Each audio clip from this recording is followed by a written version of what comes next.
And oh, by the way, when you work with the municipal company, when you sell them electricity, they pay you the wholesale price. When you buy it back, they charge you the wholesale price plus a delivery cost, which today is about 3 to 4 cents a kilowatt hour. So if they were selling them a megawatt and buying a megawatt, they'd be netting the whole quite a bit.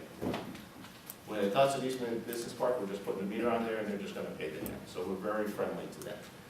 So energy storage is one.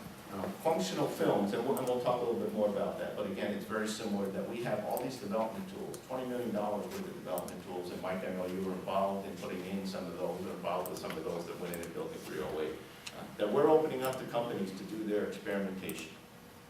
And I'll talk about some of the products that will come out of there. And we just made an announcement on touch panel sensors with the Unipixel, a $25 million project at Eastman Business Park. So a year from now, if you buy a new cell phone, then, when you're moving your finger around or a tablet, that sensor in there that understands the position of your finger and moves it around, that touchscreen sensor will be made in Eastman Business Park. First one to be made again in the U.S. We lost that business years and years ago, so we're reshoring that. The last area is biomaterials advanced manufacturing. We have 3 small biorefineries on our site. We have the whole specialty chemicals and the utilities. Just came back from Washington, D.C., spent 3 days with a number of CEOs at the Advanced Biofuels Leadership Conference. 5 companies are very interested in locating in the park. These could be $50 million to $100 million projects, each of those, 50 to 100 jobs to produce the next generation of biofuels. So everybody's familiar with ethanol. You go to the pump, you see this gas may contain up to 10% ethanol. Ethanol is a good fuel. Most of it, virtually all of it, is coming from corn today. The problem with that is it has to be handled separately and it has to be blended. The next generation is one called butanol. It doesn't matter what it's called, but that can be blended directly in with the gas tanks. It can go in the pipelines. It doesn't have to be handled separately. So it's a much more desirable fuel because it reduces the cost and you can use the existing infrastructure. Even to the point that the next bag you buy from Whiteness, the little plastic bags you buy, those could be made from a bioplastic coming out of Eastman Business Park 4 years from now and be biodegradable in 4 to 5 weeks. And think about farmers who may be able to put this plastic film down in their fields and at the end of the year, till it into the ground and it will be gone by the spring. Think about the savings in herbicides and pesticides by doing that. Okay. So, the thing that makes the park unique from these 4 or 5 other very large industrial parks is that we have operated this park and invested $40 to $50 million in the last 10, 15 years in development tools that we are now making available to companies coming in. And oh, by the way, to utilize these tools, you actually don't have to be on site. You can set up a separate service agreement to get your experiments done on this or work with us to do some of your experiments for it. I think the key that is important to us is that we are being very IP friendly, intellectual property friendly. We are not, when you come in and do experiments with us, we'll help you. We'll get to the point where we think it will work. We're giving you 100 years of technical expertise on that, and we're not making any claims to that. If you're stuck and we have an IP protected solution for you, then we'll stop and say, look, let's enter into a joint development agreement. We'll help you get this. We know how to fix it, but it is Kodak technology that you need. So we want, some % of the licensing if you're successful or something like that. We only do that before we do the work. We're not going to do it afterwards and say, well, if you want your samples, right, you need to sign this licensing agreement. That's not how we work. We make our analytical services available. We make our environmental and health safety services available. We'll now store their products in our warehouses and bring it to their building on a daily basis, and we'll help them with the shipping of the products going out. So we're providing this comprehensive suite of tools. Yes?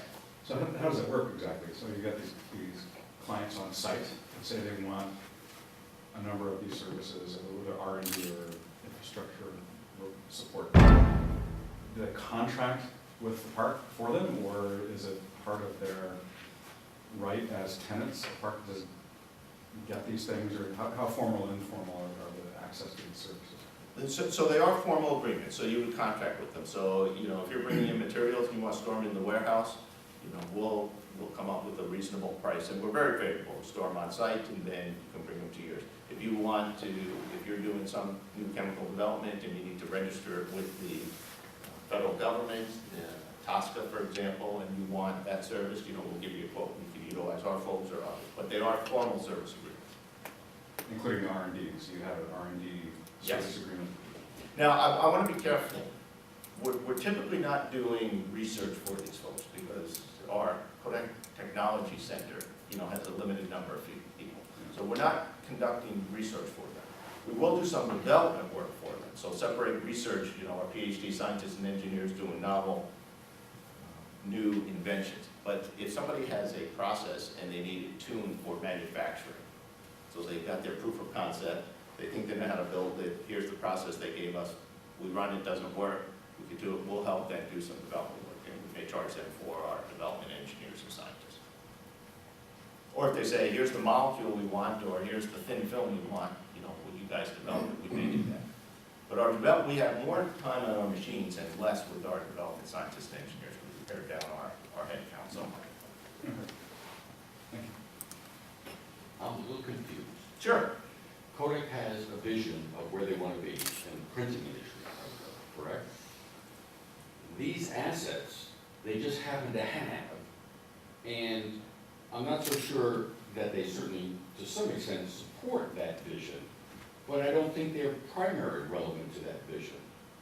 So help me understand the long-term reason why, or if there is a reason, or if it's not a long-term reason, why Eastman Kodak is keeping these assets available to the clients at Eastman Park. Is that only because they can't get rid of the park at this point? And if they could get rid of the park and get rid of these assets, will they do that? Okay, so there's three questions. So let me say that many of these assets are important to Kodak's future needs. So when we talk about functional printing, and I'll talk more about that, but functional printing is being able to print everything other than text and images, or be able to print a function onto some type of flexible substrate. Okay, and the tools we have, including the chemical development tools, the analytical tools, and the thin film tools, are very important in that space. Very important to Kodak. But they're not enough to cover 100% of the cost of operating those.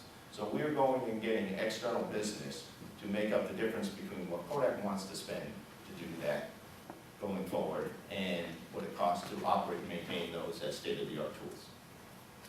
But is the long-term vision to maintain these assets for that line of business being to outsource, not outsource, basically to supply that technology to other corporations? Or would they just, or is it? No, When you have the capacity, when the existing capacity exists, and you can't utilize it all, you want to sell it, you want to try to go out and sell it, okay? And when business is down, that's what people do.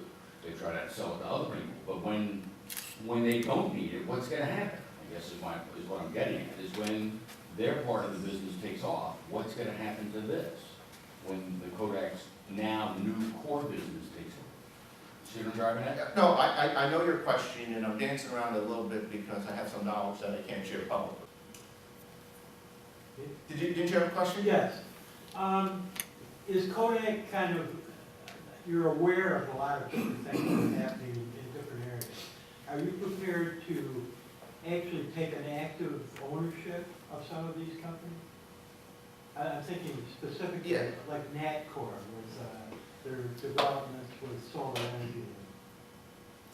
So Kodak used to have a venture capital group, and that was disbanded about a year ago. So where we are now in this, what's called open innovation model, is our technology will have some gaps going forward. We can no longer invent everything we need to commercialize the new products coming out.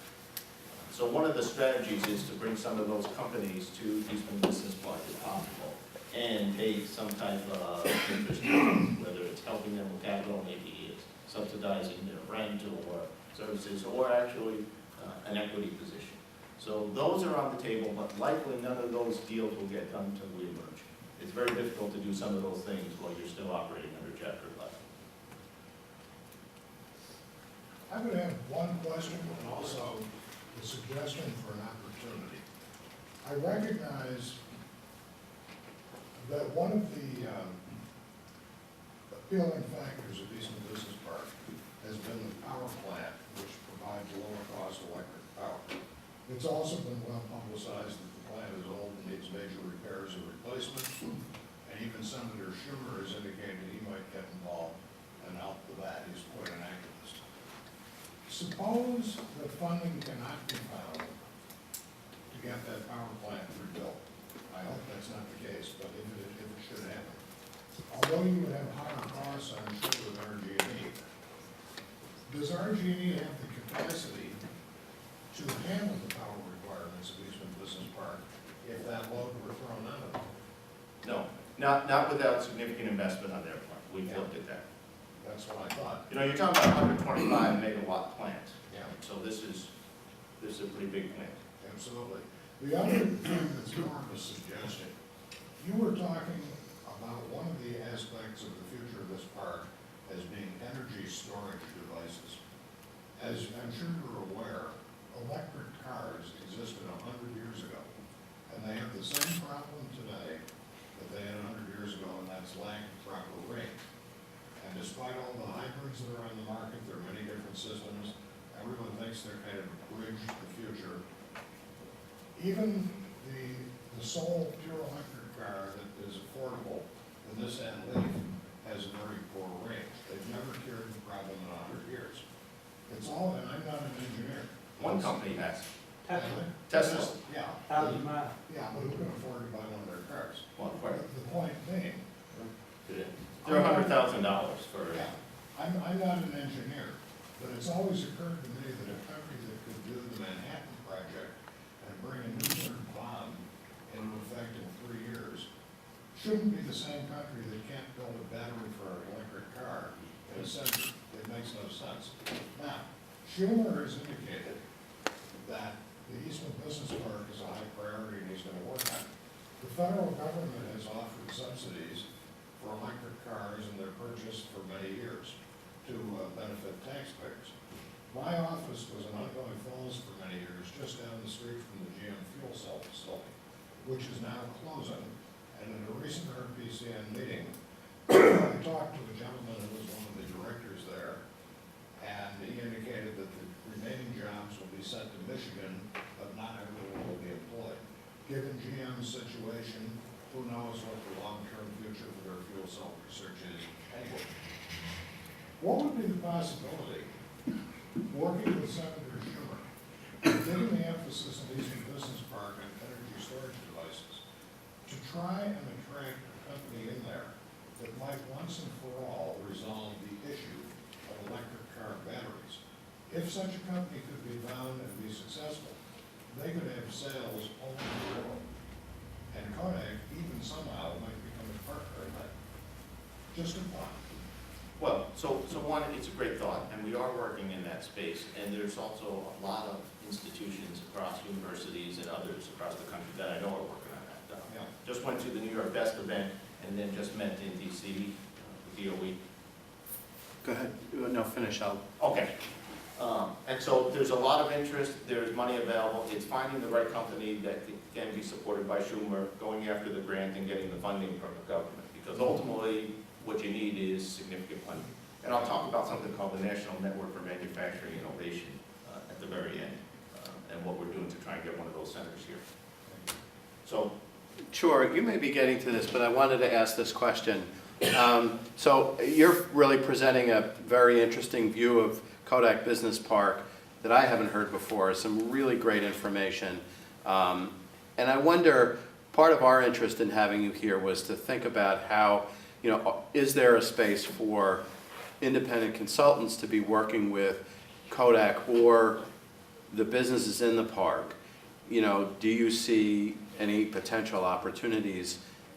Can you talk about, not necessarily a specific opportunity, but in general, the kinds of support that some of these companies may be needing? Okay, I will. Let me just Sure. see what your question is, and then I'll try and combine them, because I got about 15 minutes left, so I want to hit the end part. Just have a comment, being the resident scientist here. Building a nuclear weapon's a heck of a lot easier than building a good battery. It is. The Syrians can do it, the North Koreans can do it, the Israelis can. Nobody in the world's got a good battery.